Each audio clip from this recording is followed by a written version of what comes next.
conversation. I'm almost to work in this back road, and so we're driving a little bit slower. And so we'll have a conversation. Turn off the radio so we don't get in trouble. Talk about this weekend and how I'm absolutely exhausted, but also very much like charged up, if that even makes sense. Excited, physically tired. Somebody on the radio was just saying about, oh, the night, you can just get just the best night's sleep in a hotel, and it's just so wonderful. And it's weird because you're in a hotel, but you can just get like the best sleep. No, I'm not there.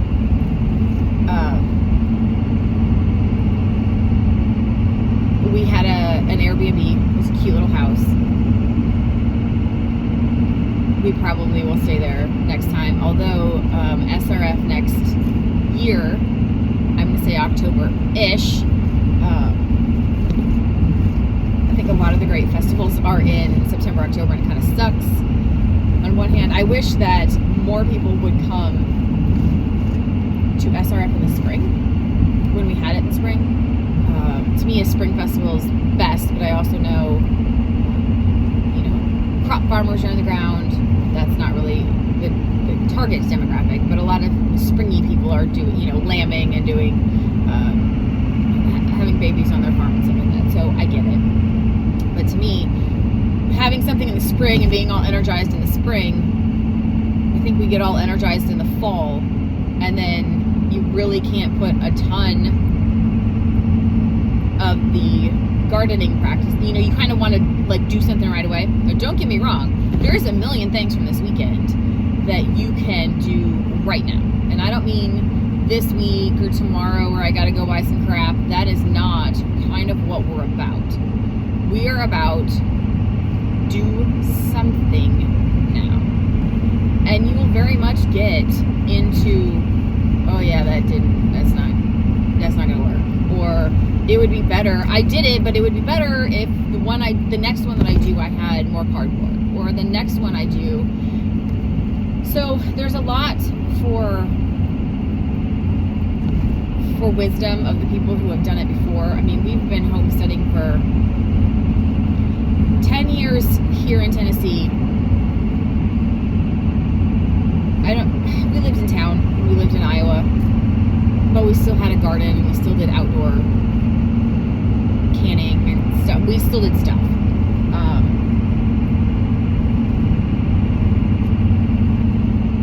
And my grandparents were Mennonite, and they obviously did stuff. I mean, they were, canning is kind of a part of that community, and not that they can. I don't think my grandma ever canned beef stew. Maybe she probably never had beef stew. They were very, very, very poor people. But it's more along the lines of, every year you do applesauce. Every year you do tomatoes. Every year you do apple butter. If you can get a good deal on peaches. A lot of the girls back home, they'll have apple trees. And so that's, so they're going to do apples every year. I don't know if there's many cherry trees where I'm from in that corner. I know there's a bunch in Michigan above us, although Michigan has lost its ever-loving freaking marbles and has gone off the deep end. They really have. The amount of crap from Michigan and Minnesota is, hey, hold my beer, let's join in the fun of ridiculousness. And it's spiraling. I just heard this morning that Tennessee, somebody proposed a bill to basically be able to override any federal mandate or law that they thought was unconstitutional. And then once it became federal law, then Tennessee could say, nope, sorry, but that's unconstitutional. We're not going to follow that. And by us deeming that unconstitutional, we're not going to follow that. that means that none of our government resources, no government employees, no government resources, like nothing can go towards that, whatever dumb law they put into effect next. And then, of course, I didn't realize, I mean, I kind of assumed, but I didn't realize until the end of the cast, it was NPR, and I was flipping through, and that totally makes sense. And so then I could tell after they would spin it, because I was like, yes, do that. And then they're like, no, lawyers are advising them that they can't do it this way, and that's just akin to secession, and that's against the law, you can't do that. And I'm like, no, I don't really think when the states, and what was that in? Was it the Federalist Papers that I was listening to? It was something that I was just listening to, and they were talking about, I think it was the Federalist Papers, how, when that the one side says, well, you guys signed a contract with that we have to all be together, to fight against Europe. If we're all broken up, then it's not going to work. Totally understand that. Strengthen numbers. But if we're going to get to the part where we're so divided on purpose, then we should divide. And I would never have said that up until all of my millions of years, because I am not, nor have I ever been pro-government, but until recently, and I'm talking within the last, 10, 15 years, I didn't separate those two. I am pro-country, I am not pro-government. And I know that us growing up, my age people, growing up, kind of were given a soft spot for the United States in the respects of, we were taught that it was the best country in the world. We were taught that we should continue trying to make it the best country in the world. We were taught that we were to be proud to live in the best country in the world. And we needed to, I'm going to say quote, fight, but, do what we can to keep working towards the goal of being the best country in the world. And we didn't have to love everything that our neighbors said or did, but they were our neighbors, I'm sure at SRF there was a ton of people that don't share the same beliefs that I do. Well, not one person came up and said, oh my gosh, you're wearing a black shirt and I don't like black shirts, so you are a dumbass. I would have been like, okay, go wear a different color. But see my point? We all had differing beliefs there this weekend, and yet we all managed to get along. Nobody hurt themselves, nobody hurt somebody else, nobody magically blew up the world because they were so distraught that they couldn't deal with the fact that there was other people there that didn't share 100% of their beliefs. This morning on the radio, flipping channels, pastor came on and he said, you tell me what you believe. He goes, I bet I can find a church where you will fit completely into that, and you'll fit right in, and everybody there will believe the same thing. And I thought, because I think of a church as, not that there's only one way, but they should all have some basic foundational beliefs, and I see that that's becoming less and less in my town, or in my county right now. When we moved down here, we had a friend, because we've always kind of just gone to the same church. We love those people. They're literally our family.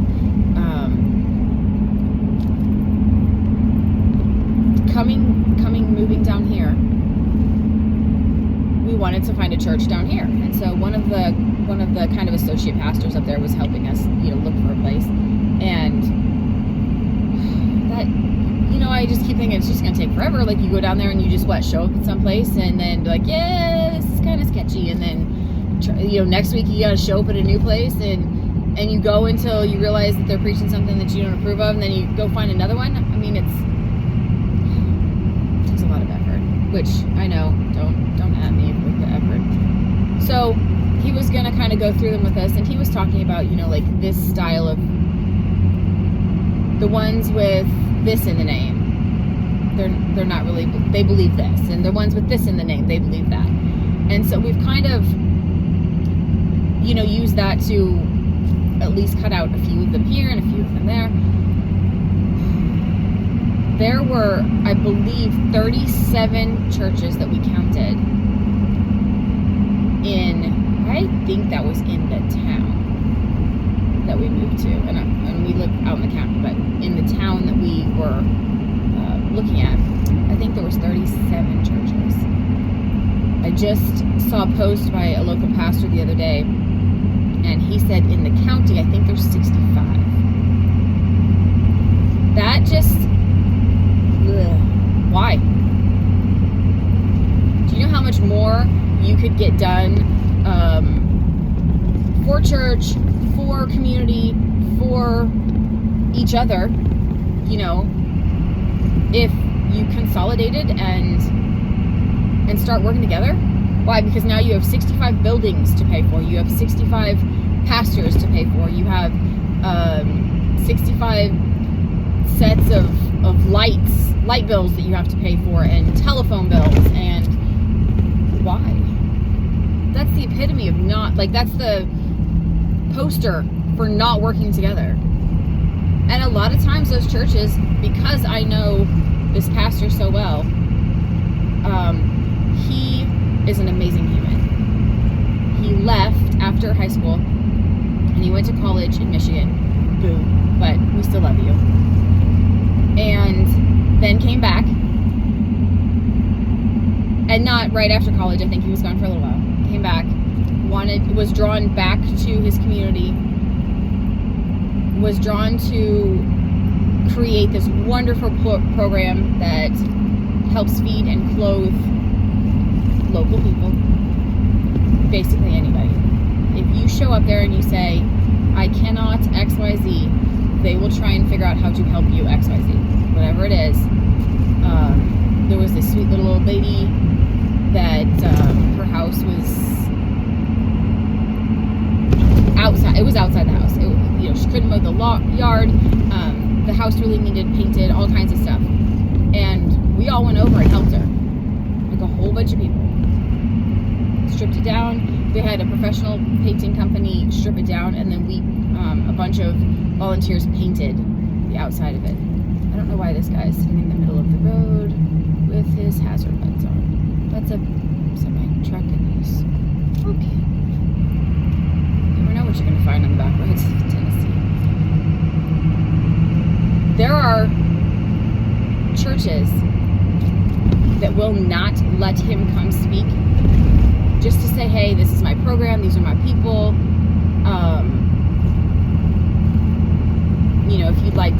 If you'd like to donate, if you'd like to come help, we need people to sort clothes. We need people to, put clothes on hangers, sort food.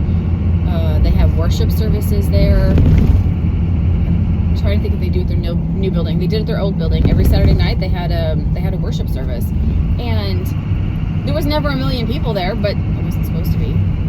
But there was probably 25 or 30 locals that showed up all the time. We showed up with the kids. He's doing a good thing.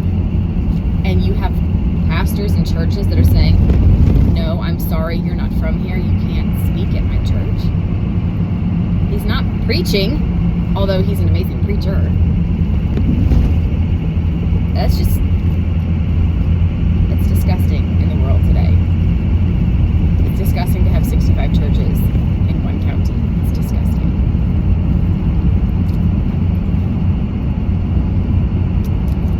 So, back to community and SRF and finding something that you can do today to make your dreams go forward. And forward has been kind of our word of the year. It's about ready to find a new one. And it has really been all about take a step.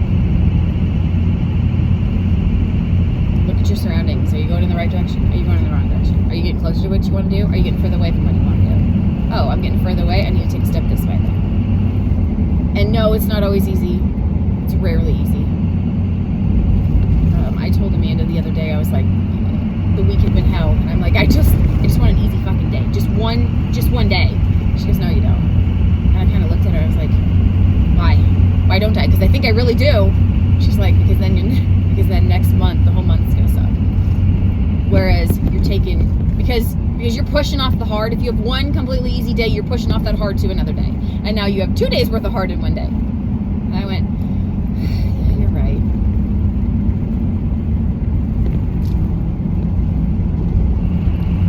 So next step. In 1 mile, turn right onto Palmer Road.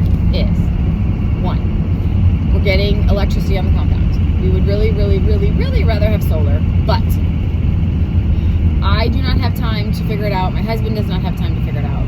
I will gladly pay Sean Mills, Hack My Homestead, to get us a system when we're ready for it. But this is kind of the fast and dirty. We don't have to see if it works, and we are really pushing towards having a store on our property, and we're pushing towards teaching classes. With those things in mind, we're just going to go do electricity first. We can very, very much so work on a solar backup, work on a generator backup, work on slowly adding solar and getting rid of electricity. Maybe even just having it at the store. Turn right onto Palmer Road. That's fine. But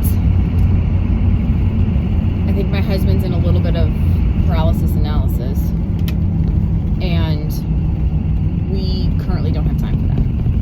So instead of making a mistake and trying to do a solar in 1.3 miles, take a slight right turn onto Business US 70 East. Work enough, or it's too small and we can't afford a bigger one.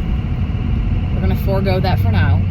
We're going to take the easy route for now, and then we're going to work on changing it later. Step 1. Step 2 is, I really think that we need to redesign our house. I had a house that I loved. I designed it. Absolutely love it. It's huge. Not huge, but it's big.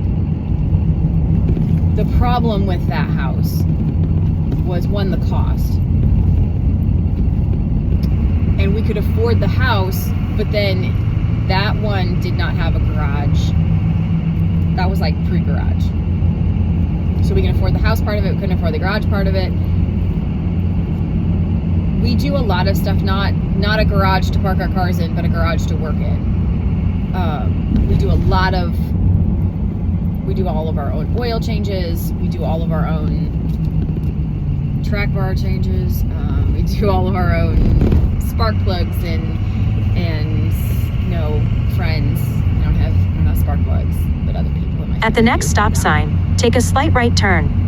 All kinds of stuff like that. And so we definitely need a place to do that in. A place that is level, because it is a lot of fun trying to get up underneath a vehicle on an incline. Said no one ever.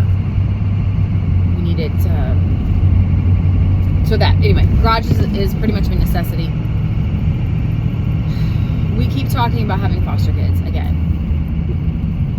It's one of those, it's the hardest thing you'll ever At the stop love. sign, take a slight right turn onto Business US 70 East. Because you have screaming people.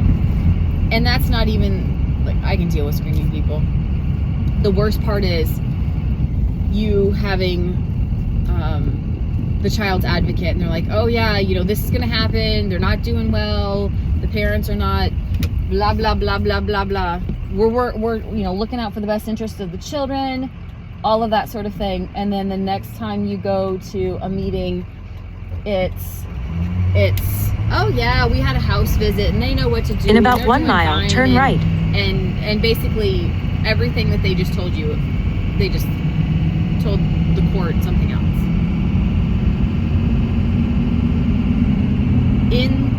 The system sucks. And the problem with the system, we loved our littles. We love all of our littles. their father, not a bad person, just kind of makes some stupid choices.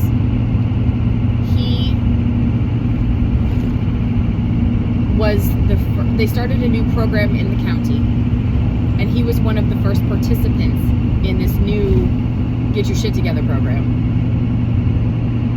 And so they made an example out of him and several others of the first people in the graduating class of this program. So if I had kind of realized turn that, right, I didn't know he was in then this program, arrive at your destination. I didn't know that was a thing.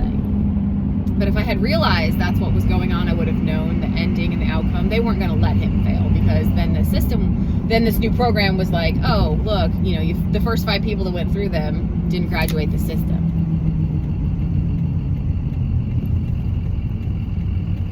It was just not enough about, the kids. So it's hard. And of course, I've got people at my house who remember the hard, and I remember the hard too. But there was a lot of good. If we do that though, we don't have enough bedrooms at our house. So we're definitely gonna need more bedrooms. Back at work, I'm trying to figure out where we're parking. Continue this later.